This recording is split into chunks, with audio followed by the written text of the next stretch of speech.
Hello दोस्तों, आज हम पढ़ेंगे क्लास 6 की इंग्लिश रीडर का lesson 3 the king and the spider. मतलब एक राजा और एक मकड़ी। इसकी जो स्टोरी है वो मैं मेरे लास्ट वीडियो में एक्सप्लेन कर चुकी हूँ। इसमें हम इसकी एक्सरसाइज देखने वाले हैं और मैं इसी के साथ 6 क्लास की जो 8th ग्रेड है इंग्लिश की वो भी आपको इस चैनल पर फील करवा रही हूँ। 7th और 8th की भी 8th ग्रेड में इस चैनल पर आपको फील करवाऊँगी।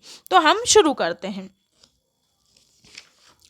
हमारा जो फर्स्ट क्वेश्चन है, complete the following paragraph by filling in the blanks with suitable word from the text. मतलब जो हमने पिछला चैप्टर पढ़ा उसी से रिलेटेड एक पैराग्राफ यहाँ पर दिया हुआ है जिसमें कि कुछ फिलिंग द ब्लैंक्स है जो कि हमें चैप्टर में से फिल करने हैं। तो मैं आपको बता देती हूँ। The king was a wise, brave and kind. पहले में आएगा वाइज, दूसरे में आएगा ब्रेव, तीसरे में आएगा kind. Ruler, he lost the battle. इसकी स्टोरी में समझा चुकी हूँ, फिर भी मैं एक बार इसको एक्सप्लेन कर देती हूँ। जो राजा है वो बहुत ही बुद्धिमान, बहादुर और दयालु था। ही लॉस्ट द बैटल, उसने अपना युद्ध था वो हारा। He had to hide in a cave, और फिर वो जाकर एक गुफा में छिप गया।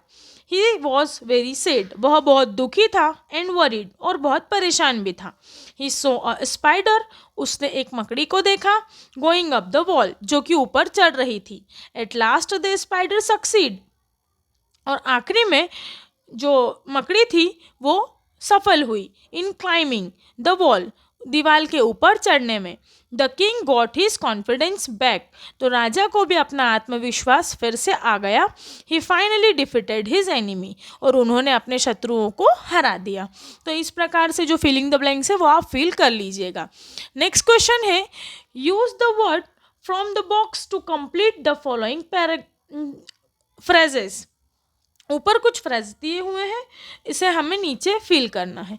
तो a crowd of people, a bunch of bananas, a flock of sheeps, an army of soldiers, a fleet of ships, a herd of cattle, a team of players, a bundle of sticks, a pair of shoes, and a cluster of stars। तो आप यहाँ से इसको feel कर सकते हैं। हम next question देखते हैं। नेक्स्ट क्वेश्चन है, write the opposite of this words to complete the word puzzle. यहाँ पर आपको ये एक पजल दी हुई है, लेकिन इसमें ये जो वर्ड दिए हैं ये हमें फील नहीं करना है, हमें इनके जो अपोजिट वर्ड हैं वो फील करने हैं। जैसे फर्स्ट नंबर पर हमें दिया है फेल। फेल मतलब अनुत्तीर्ण या फिर हारा हुआ। तो हमें फर्स्ट पर हमें इसका जो अपोजिट है, इसका अपोजिट होता है सक्सीड, तो हमने यहाँ पर सक्सीड फील करा। SUCCEED। सेकेंड है विन। विन मतलब जीतना, और अगर कोई हार गया है तो उसे इसका अपोजिट कहेंगे, तो हम सेकेंड पे लिखेंगे LOSE, लूज। थर्ड है FEW, फ्यू। फ्यू का उल्टा होता है मैनी, तो यहाँ पर हमने थर्ड नंबर दिया हुआ था तो यहाँ हमने लिखा MANY, मैनी। फोर नंबर पे है फ्रेंड। फ्रेंड मतलब दोस्त, इसका उल्टा होता है एनिमी, तो ये रहा फोर नंबर, यहाँ पे हमने लिखा ENEMY, एनिमी। फिफ्थ नंबर पर है वीकनेस। वीकनेस का मतलब होता है कमजोरी, और फिफ्थ नंबर पर हमने उसकी जगह पे फील किया है स्ट्रेंथ। सिक्स नंबर पर है शॉर्ट। शॉर्ट का मतलब होता है छोटा, तो सिक्स का उल्टा जो है वो हमने यहाँ पर फील किया है long, LONG, long. Seven number पर है हैप्पी। हैप्पी का मतलब होता है खुश होना, खुश का उल्टा होता है दुखी होना, और उसी को हमने यहाँ पर फील किया है SAD, सैड। तो इस प्रकार से ये जो पजल है वो हम कंप्लीट कर चुके हैं अपोजिट वर्ड के साथ। उसके बाद हम ग्रामर इन यूज देखेंगे। Rewrite with proper punctuation marks. Punctuation marks मतलब जो कि हम डॉट लगाते हैं, सिंगल इन्वर्टेड कॉमा लगाते हैं, कॉमा लगाते हैं, कॉलन, सेमी कॉलन, ये सारी जो चीज़ें हैं ये पंचुएशन मार्क्स कहलाती हैं। तो ये जो दो लाइंस दी हुई है यहाँ पर हम पंचुएशन मार्क्स का यूज़ करेंगे। तो देखिए, महारानी Lakshmibai was a brave queen, तो यहाँ पर हम डॉट लगाएंगे। शी फॉट, फुल स्टॉप कहते हैं इसे। She fought against her enemies with great courage and remembered in Indian history as Jhansi की रानी। तो ये जो झांसी की रानी वर्ड है, इस पे हम डबल इन्वर्टेड कॉमा से इस वर्ड को क्लोज कर देंगे। तो ये हमने इस लाइन में पंक्चुएशन मार्क का जो है यूज कर लिया है। नेक्स्ट क्वेश्चन है fill in the blanks with and और बट। तो ये जो हमें फिलिंग द ब्लैंक्स दिए हुए हैं, ये हमें एंड और बट वर्ड के साथ फिल करने हैं।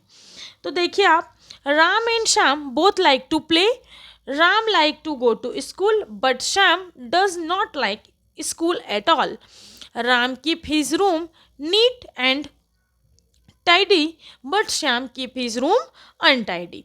तो यहाँ पर जो है ये हम इसका जो ग्रामर वाला पोर्शन है वो कर चुके हैं। इसके बाद हम इसके क्वेश्चन आंसर देखेंगे। नेक्स्ट है कॉम्प्रहेंशन क्वेश्चंस। इसमें जो फर्स्ट क्वेश्चन है, इसमें है arrange the following sentence with the sequence in which they appear in the story. मतलब जो हमने स्टोरी पढ़ी है उसके हिसाब से ये जो नीचे के वाक्य दिए हुए हैं इन्हें हमें जमाना है। तो जैसे ये जो सीक्वेंस है इसको हमें सही करना है, तो इसका नंबर जो हो जाएगा वो 6 3 5 4 2 1। मतलब सबसे पहले स्टोरी में ये वाला सेंटेंस आया, फिर ये वाला, फिर ये वाला, फिर ये वाला, फिर ये, और फिर फर्स्ट वाला। तो हमें इसे रीराइट करना है सही सीक्वेंस के साथ। तो आप ये नंबरिंग राइट डाउन कर सकते हैं। इसके बाद हम क्वेश्चन आंसर्स देखेंगे। तो हमारा फर्स्ट क्वेश्चन है what kind of ruler was the king. राजा किस प्रकार का शासक था। Answer, king was wise brave and kind. राजा जो है बुद्धिमान, वीर और दयालु था। Question number 2, who attacked his country. उसके देश पर किसने आक्रमण किया। Answer, a neighbouring king attacked his country. एक पड़ोसी राजा ने उसके देश पर आक्रमण किया। Question number 3, what happened to the king and his soldiers in the battle. युद्ध में राजा और उसको सैनिकों का क्या हुआ। Answer, many of king's soldiers were killed and other ran away to save their lives. The king lost his battle and had to hide in a cave. राजा के बहुत से सैनिक मारे गए और कुछ अपनी जान बचाने के लिए भाग गए। राजा लड़ाई हार गया और उसे एक गुफा में छिपना पड़ा। Question number 4, what did the king see in the cave. राजा ने गुफा में क्या देखा। Answer, king saw a spider trying to climb up a wall in a cave and slipping down again and again. It tried it until it succeeded to climb the wall. राजा ने देखा कि एक जो मकड़ी है वो बार बार दीवार पर चढ़ने की कोशिश कर रही है, लेकिन वो आखिरी में फिर से गिर जाती है, लेकिन वो कोशिश करना नहीं छोड़ती। और राजा देखते हैं कि अंत में जो है मकड़ी वॉल पर चढ़ने में सफल हो ही जाती है। क्वेश्चन नंबर 5 है what moral do you get from the lesson. इस पार्ट से आपको क्या सीख मिली। Answer, if at first you don't succeed try again. यदि पहली बार में आप सफल नहीं होते हैं तो दोबारा प्रयत्न करो। तो यहाँ पर जो है हमारा ये चैप्टर फिनिश होता है। इसके बाद हम नेक्स्ट चैप्टर देखेंगे। इस चैप्टर की 8th ग्रेड के लिए आप मेरे चैनल पर जा सकते हैं। Thank you so much.